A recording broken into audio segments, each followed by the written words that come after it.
I would like to nominate for Nobel Peace Prize.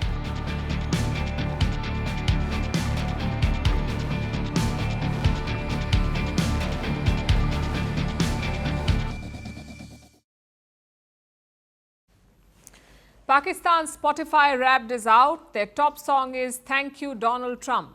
They nominated the US president for the Nobel, they struck crypto deals, they offered their rare earths, and now Trump is repaying them. If you're a Pakistani citizen, look away because this does not concern you. As always, this help is going to your military.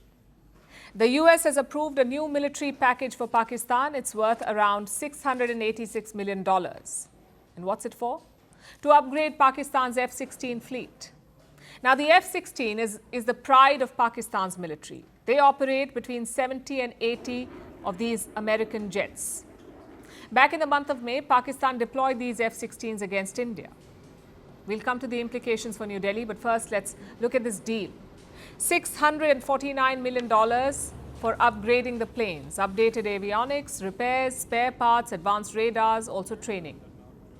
The remaining $37 million are for more advanced items, like the Link 16 system. Now, this system, the Link 16, allows pilots to communicate with ships and ground forces, and that too in real time. The US is also selling 6 bomb casings to Pakistan. These are casings for 500-pound bombs. They can be used as warheads for precision munitions. Put together, it's a comprehensive upgrade. It will extend the life of these F-16s to 2040. And the timing of this announcement is also important. It comes just months after Pakistan was routed by the Indian Air Force. That battle in May was an aerial clash. And Pakistan did deploy the F-16 jets against India during Operation Sindoor. But India-US ties are also in a difficult place, and that's why the timing is worth noting. President Trump has imposed 50% tariffs on Indian goods. He has also claimed credit for ending the India-Pakistan conflict. Both sides are trying hard to strike a trade deal. Why would Washington pull off this move in the middle of all of this? Why would they arm Pakistan? Let me quote the US statement. This is what they've said. The upgrades will support the foreign policy and national security objectives of the United States by allowing Pakistan to retain interoperability with US and partner forces in ongoing counter-terrorism efforts and in preparation for future contingency operations. That is the official excuse. But in the current context, it is a provocation. Imagine if India sold fighter jet parts to Venezuela right now. How would the US perceive that? And Washington knows this. Let me quote from the statement again. The proposed sale of this equipment and support will not alter the basic military balance in the region. In other words, don't worry, India, this is not much of a big deal. I doubt New Delhi will see it that way. Yes, similar packages have been approved before, but this context is very different. We are seeing a major reset in US-Pakistan ties. Washington is investing heavily in some mining operations. This week, they sent $1.2 billion to Balochistan, and days later, they cleared an F-16 deal. Of course, Pakistan is capitalizing on this newfound clout. They're trying to reshape the region. Last week, Islamabad hosted a special conclave. The theme was Reimagining South Asia. Pakistan's foreign minister addressed the gathering, and guess what his big idea was? A regional grouping without India.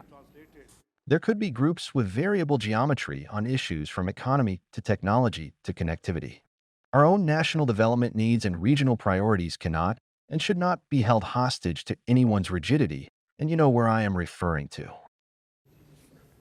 Basically, SAARC minus India, that's what Pakistan is pitching. SAARC is the South Asian Association for Regional Cooperation. It's a bloc of 8 South Asian countries. For more than a decade, SAARC has been paralyzed, all thanks to Pakistan. So now Islamabad wants to create an alternative.